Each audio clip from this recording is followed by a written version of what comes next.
por qué sería lo más conveniente, que Gerí se quede en el cargo hasta que termine su mandato o salga, ya sea por censura o por vacancia. Allí las cosas cambian. El 62% del total piensa que el presidente debe continuar en el cargo hasta el fin de su mandato. El 66% en Lima, o sea, como que en Lima hay un poquito más de apego al establishment, a Gerí, 60% en el interior.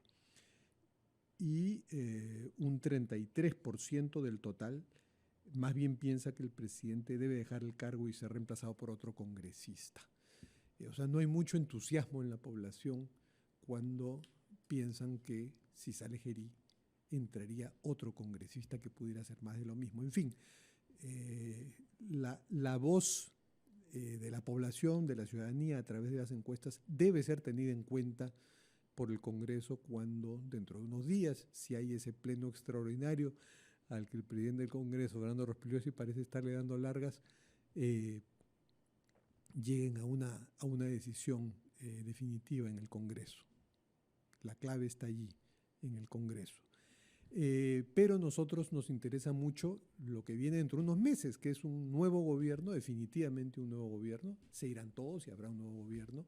Y estamos con dos candidatos que son abogados, así que también les vamos a preguntar sobre si a Gerí le conviene o le corresponde vacancia o censura, si es que se aprueba sacarlo. Le vamos a preguntar por estos temas y le vamos a preguntar por cuáles serían los énfasis en su actividad congresal si es que acceden a ella. Tenemos al doctor Luis Vivanco, que él, además de candidato en el número 8 a diputados por Lima de Alianza para el Progreso, es vocero también del partido. Y tenemos al doctor Erasmo Reina, que es candidato número 28 por el Senado Nacional del Partido Aprista Peruano. Él ha sido abogado de Alan García y aún se mantiene en la defensa de algunos familiares de Alan García. La primera pregunta que quiero hacerles tiene que ver con aquello que hemos hablado en la introducción, que es la vigencia del presidente José Gerí. Doctor Vivanco, de paso que nos cuenta cuáles son los devaneos del partido del que usted es vocero. ¿Debe quedarse o debe irse José Gerí? Y en caso que se vaya, ¿debe ser por el mecanismo de la censura o de la vacancia? Fernando, muy buenos días, muchas gracias por el espacio. Don Erasmo, buenos días. Ya que has hablado de vigencia, ¿no? Yo diría que la figura del presidente ha caducado, ¿no? Si hablamos de vigencia. Está pasando por una situación bastante complicada. Pero es complicado también el análisis, porque, digamos, el comportamiento, las acciones, las explicaciones que han colaterales a la situación. No ha llegado a una decisión, APP. No, nosotros hemos emitido un comunicado como partido en el sentido de la renuncia. Siendo la renuncia una cuestión bastante personal y entiendo yo que ya está No va a renunciar, descartada. ya lo dijo. Exactamente. Lo que nosotros consideramos es que esto debe ingresar a un plano congresal. Entonces el Congreso es quien tiene que llevar adelante los procedimientos de manera independiente, de manera coherente y legal para decidir la situación del presidente. Entiendo yo también que ya han alcanzado unos votos. Entonces, APP todavía no ha decidido. No tenemos exactamente, no hay una decisión todavía. Están evaluando, además tienen que evaluar cuál fue la posición respecto a Dina Boluarte, ¿no? Que fue sobre todo eso bastante indulgente. Y una posición de coyuntura, ¿no? Porque lo que yo decía es complejo porque hay una cuestión política, hay una cuestión legal y hay una cuestión también de gobernabilidad, ¿no? O sea, nos conviene como país o no promover una vacancia estando tan cerca de un proceso electoral, ¿no? Y de qué manera... Usted se inclinaría, usted estaría dentro del 66% de la población limeña que dice que mejor se quede, por lo visto. Doctor Erasmo Reina, y respóndame por favor algo que no me llegó a responder el doctor Vivanco. Si es que Gerí tiene que irse, ¿le corresponde, o sería mejor, más conveniente desde el punto de vista legal y político, una censura o una vacancia? A ver, en primer lugar, sostener que es una desgracia lo que pasó al país, que una figura que llegó con ciertos brillos haya cometido esto, que yo sí creo que es una causal absolutamente de vacancia. Y tiene que ser vacancia, don Fernando, porque él ha jurado como presidente de la República. En consecuencia, una vez que ya es presidente de la República, más allá de los medios. O sea, usted para todos los efectos... Exacto, en efecto, todas las incluyendo su salida, prerrogativas, es un las presidente. competencias, las prohibiciones, pero también los procedimientos por los cuales deba salir. Y creemos que ya el partido ha fijado una posición y todos los que estamos en campaña lo estamos repitiendo. Creemos que mantener una figura de alguien que ha tirado por los suelos la figura del primer mandatario. Este señor se ha reunido como si fuera cualquier sujeto vestido de tal manera de no podérsele identificar. O sea, la intención de este señor, del presidente, ha sido que no se le descubriera a dónde y quién ingresaba. Es evidente que el señor ahí ha ingresado no para comprar caramelos ni para preguntar sobre las fiestas de China. ¿Y ¿no? qué le diría usted al 62% de la población nacional que, a pesar de que muchos de ellos perciben que ha habido corrupción, como usted dice en esta reunión con Xi Guoyang, preferirían que se quede hasta el final? ¿Qué le dice a esa mayoría de la población que no quiere un sobresalto vacador más? Sí, entiendo que hay una preocupación sobre el tema de la gobernabilidad. Yo creo que sujetándonos a los procedimientos que la propia Constitución establece, esto se soluciona en pocos días, un par de semanas, y vamos a tener a un presidente de la República que goce del respeto nuevamente de la población. El porcentaje que recoge la encuesta de Ipsos de 78%, que considera que es un acto de corrupción, tira por los suelos cualquier legitimidad del presidente de la República, José Gerí. Creo que la presencia de algún representante que tan solamente se le pide que en pocos meses esté con las manos limpias y con las uñas cortas, creo que va a ser mejor para el país.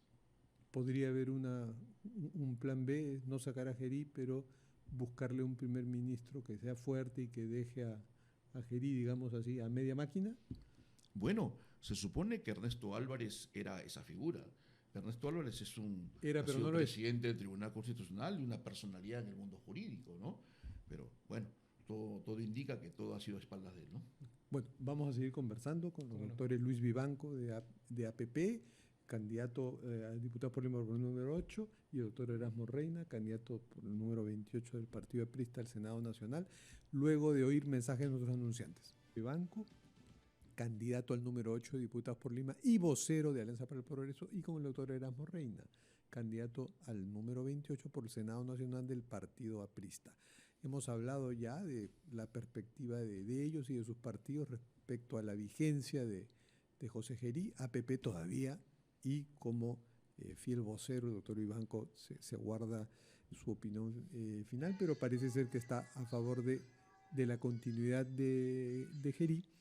Y el doctor Reina sí dice que firmemente la posición del Partido Aprista es que se deba ir.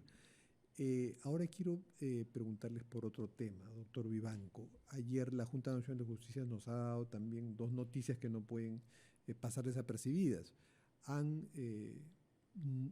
No han ratificado al fiscal supremo, exfiscal de la Nación, Pablo Sánchez, y han destituido a la exfiscal de la Nación, Delia Espinosa. Esta Junta Nacional de Justicia está tomando algunas decisiones quizá motivadas por criterios muy subjetivos. ¿Se le está pasando la mano o usted cree que ha hecho bien? Mire, por lo menos en el caso del fiscal Pablo Sánchez, la decisión es absolutamente correcta y apegada al derecho y a los criterios de ratificación de magistrados. Ve usted que los dos principales argumentos son que el doctor Pablo Sánchez está vinculado a una sanción por una falta muy grave que determina una suspensión de 20 días y luego a un cuestionamiento que dio mérito a un proceso administrativo que no se pudo concluir porque prescribió, que involucraba el favorecimiento de uno de sus hijos en una contratación en el Jurado Nacional de Elecciones, me parece. Entonces, en esa medida, la Junta ha considerado que ambos cuestionamientos, la sanción impuesta y el proceso administrativo no concluido, suponen que no se satisface el criterio de idoneidad. Entonces, que debe tener un magistrado. Usted discrepa con su colega César Nakazaki, que ayer le leí un post en X donde decía que faltando poco para su jubilación y con o sea, es una experiencia de toda una vida donde pesan las cosas que usted dice, pero también pesan otras, ha sido un exceso de la Junta Nacional de Justicia. Claro, yo discrepo absolutamente porque la decisión está ajustada a los criterios de ratificación. ¿Y con Delia Espinosa? En el caso de Delia, los cuestionamientos son amplios y ya hay posiciones o decisiones en el sentido de la inhabilitación, por ejemplo. Entonces, ahí la pregunta es, ¿no? ¿Es idóneo? Queremos mantener un magistrado que tiene tantos cuestionamientos, un magistrado que ha sido ya inhabilitado por otro espacio de competencia del Estado, y yo creo que en ambos casos la respuesta es que no. Doctor Erasmo Reina, sobre el mismo tema me interesa, bueno, tal vez usted, si usted no hace el disclaimer, yo se lo pregunto para que lo haga. Como abogado de Alan García puede que tenga posiciones bastante críticas respecto a quienes han conducido el Ministerio Público, ¿no? Hay una narrativa en el Partido Aprista que no por ser narrativa deja de ser respetable, ¿no? Que Alan García ha sido víctima de excesos del Ministerio Público. Delia Espinosa, Pablo Sánchez entrarían dentro de eso y ello justificaría para usted la destitución y la no ratificación de la que han sido objeto ayer por la Junta Nacional de Justicia. Como lo ha referido el doctor Vivanco, en principio la Junta ha actuado en el marco de sus competencias constitucionales y legales. Para que la población sepa, hay un proceso de ratificación respecto al fiscal supremo Pablo Sánchez.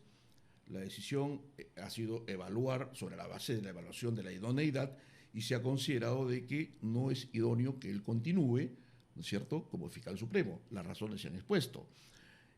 Y esto al margen, Fernando, de cualquier subjetividad respecto al tema del presidente García, que podrían ser otros elementos que pudieran haber justificado algún proceso disciplinario de destitución, pero no es el caso. Acá hay una evaluación que han sido criterios... Además de Espinosa, hay que decir, no tiene nada que ver con el caso de Alan García. Absolutamente, y en su caso sí creo yo que es gravísimo, porque la señora entró en un abierto desacato que además jaló a funcionarios que estaban, digamos, jerárquicamente supeditados a ella. Es difícil discutir que fue un desacato, pero ¿no cree que la Junta Nacional de Justicia se excedió con esa sentencia que a pocos días de que terminara el periodo de Patricia Benavides pudieron esperar unas 2 semanas, pero no, forzaron que haya un cambio de fiscal de la nación, que fue lo que no aceptó y desacató? Pues, ¿podríamos entrar a evaluar, digamos... O sea, ¿es idónea la Junta Nacional de Justicia? Yo creo que sí, porque estamos frente a un proceso disciplinario por no haber cumplido un mandato que ella, como fiscal de la nación, más allá de lo que pudo haber ella discrepado. ¿Cuál es el mensaje al país? Que la más alta autoridad del Ministerio Público, un órgano constitucional del Estado, no cumpla una resolución dada por otro órgano constitucional del Estado en el marco de sus competencias y funciones. Pero fue una resolución polémica para usted. Polémica, ciertamente. Es que esto es producto, Fernando, del enfrentamiento de estos en el Ministerio Público, absolutamente. ¿Qué haría usted para que no hayan esos enfrentamientos en caso de ser legislador? ¿Por dónde apuntaría una reforma judicial para que no hayan esos enfrentamientos y esas politizaciones? Que si antes la veíamos de un lado que no es el suyo, ahora podemos verla más o menos de un lado parecido. Todo va a depender del cristal con que se mire, ¿no es verdad?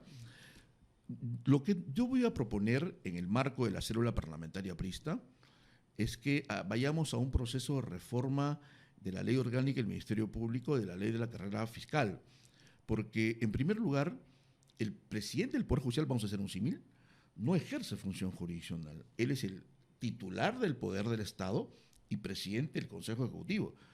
Tenemos que ir a un fiscal de la Nación que represente y haga gestión en el Ministerio Público, de tal manera que el fiscal de la Nación no esté supeditado a enfrentamientos o actuaciones que podrían ponerlo en tela de juicio respecto a su independencia. Ampliémoslos la cantidad de fiscales supremos para que haya una Junta Fiscal de Supremos con una mayor cantidad de integrantes. Más fiscales supremos. Y regresamos y vamos a conversar con el doctor Luis Vivanco y con el doctor Erasmo Reina, conocidos abogados, candidatos al Congreso, pero antes una pausa para mensajes de los anunciantes y titulares y volvemos con más en Ampliación de Noticias. y que atiendan rápidamente su reclamo a las autoridades migratorias. Bueno, siendo las 8:38, volvemos a nuestro panel con los doctores Luis Vivanco y el doctor Erasmo Reina, uno de APP, el otro del Partido Aprista.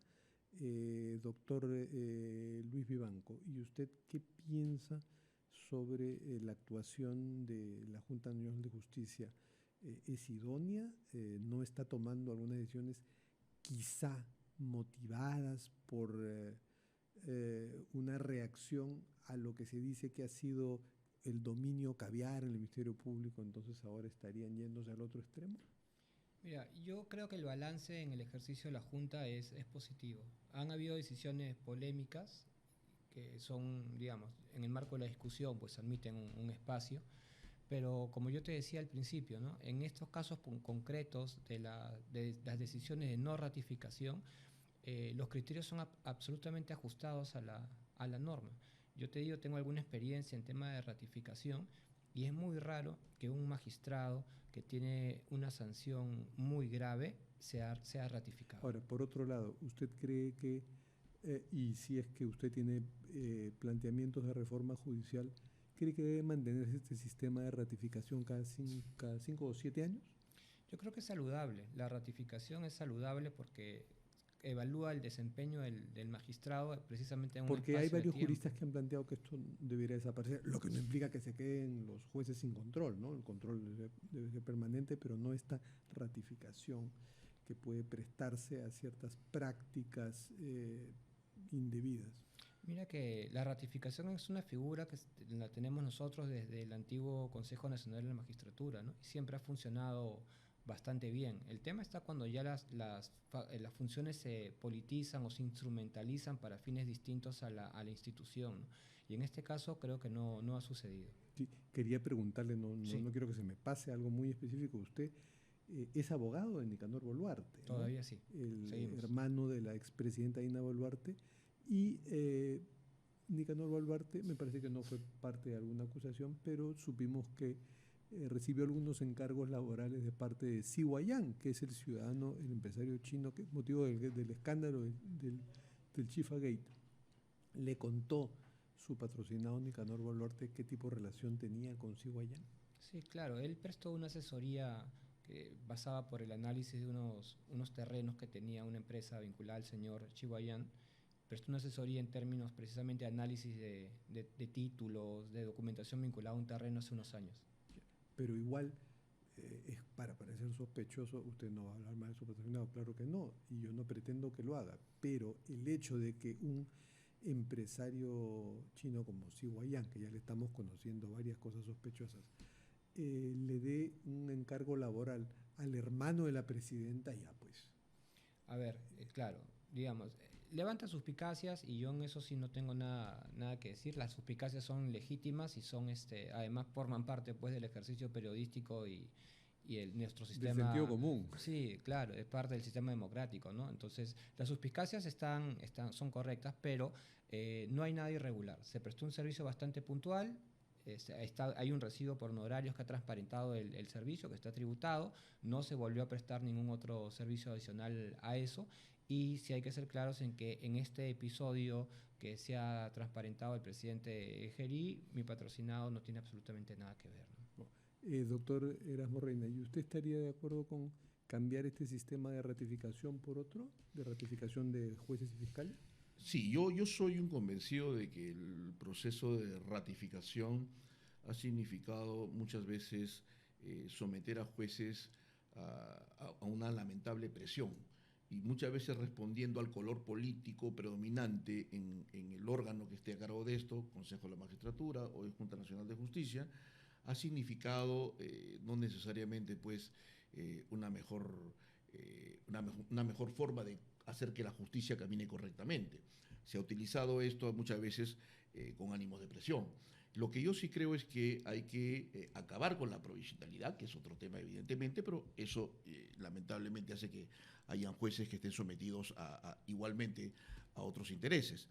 Pero el proceso de ratificación creo que bien podría suprimirse y lo que tiene que haber son procesos rápidos cuando haya denuncias, quejas contra jueces o fiscales que estén incurriendo en actos ilícitos, irregularidades, faltas graves, ¿no? En el ámbito administrativo y que signifiquen destituciones, ¿no? El partido aprista conoce muy bien la politización de la justicia y la judicialización de la política antes de que estos términos se usaran por el común de los ciudadanos y por la prensa.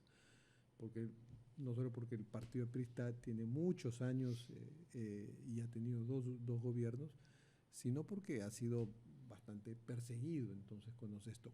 Usted que lo conoce bien y ha sido abogado de Alan García, que murió en muy dramáticas circunstancias, perseguido por la justicia, ¿cuál sería su receta, si es que llega a ser legislador, para que en una reforma judicial se atenúe lo más posible esa judicialización perversa y en los dos sentidos? En primer lugar, como sostengo, eliminar este proceso de ratificación. En segundo lugar, eliminar el tema de la provisionalidad. Jueces provisionales, fiscales provisionales, se someten normalmente a quien los designó. En tercer lugar, yo creo que no puede volver a repetirse fiscales que hagan política. Y al señor Pérez ha sido sancionado por la Autoridad Nacional de Control del Ministerio Público, pero el señor ha estado meses y años cometiendo las barbaridades que ha cometido. De tal manera que lo que hay que hacer acá es que las autoridades de control del Ministerio Público y del Poder Judicial actúen en el marco de sus competencias y actúen inmediatamente. Pero además hay que establecer verdaderamente procesos de responsabilidad civil que ya lo establece la ley, de jueces y fiscales. Evitar que la Junta Nacional de Justicia se convierta en el extremo opuesto de José Domingo Pérez. Absolutamente, ¿no es verdad? Absolutamente. Pero además yo creo que acá hay que ir a un proceso de reforma más amplio. Formar jueces y fiscales desde las universidades. Desde las universidades, desde las familias, de todos lados.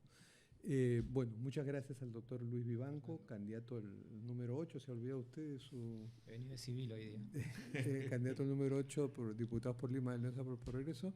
Y el doctor Erasmo Reina, que sí luce, para los que no siguen en radio solamente, luce su estrella aprista, una estrella roja, y su número 28 del Senado Nacional.